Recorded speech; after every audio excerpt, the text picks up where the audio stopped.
This video explains the mysterious drum intro to the song Rock and Roll by the band Led Zeppelin. This little doozy has been a head scratcher for many a drummer for many a year.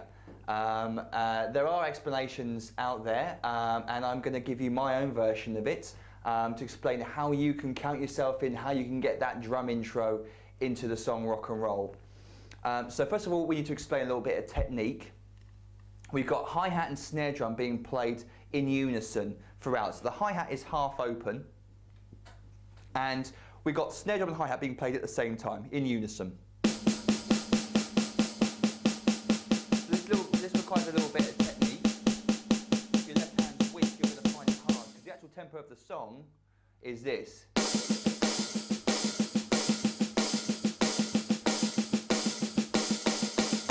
See what I'm doing there is I'm accenting certain notes, so I'm able to do this.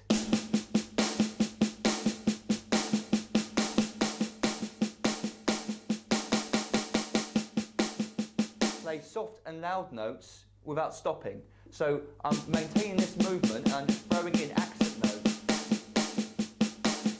when they're required. Accent notes are simply loud notes. Now the hi-hat's going to be hit loudly as well. You can try to avoid that if you like.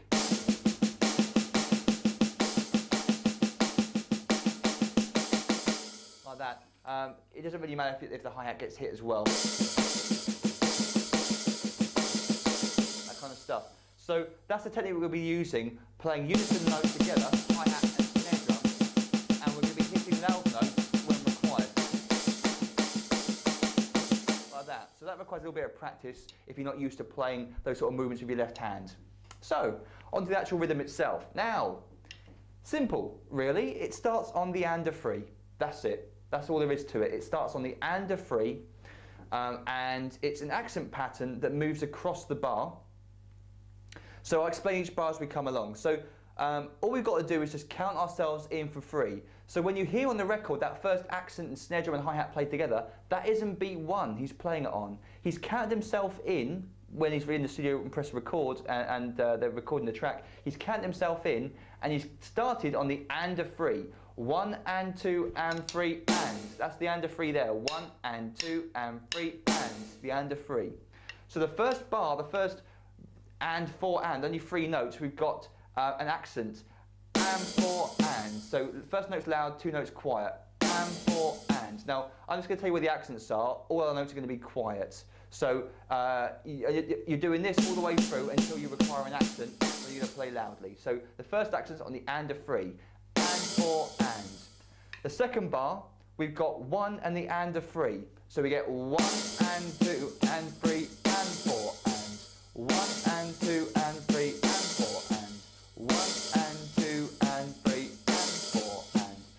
Second bar, exactly the same again. 1 and 2 and 3 and 4 and. The third bar, beg your pardon, not the second bar.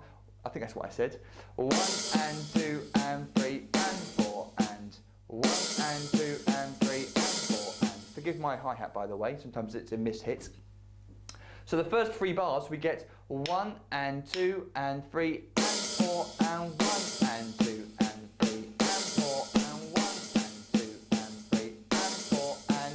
Into the fourth bar where we get 1 and 2 and 3 and 4 and. So the accent's on 1, 3 and the and a 4. 1 and 2 and 3 and 4 and, like that.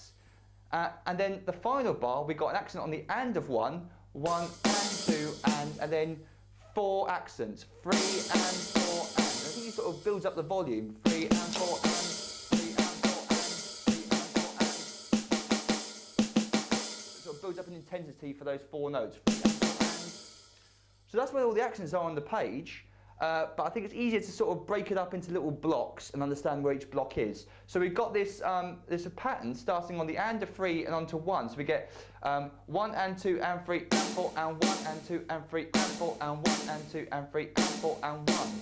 That happens 3 times. That one accent pattern occurs 3 times. And a 3, 1. So 1 and 2 and 3 and 4 and 1.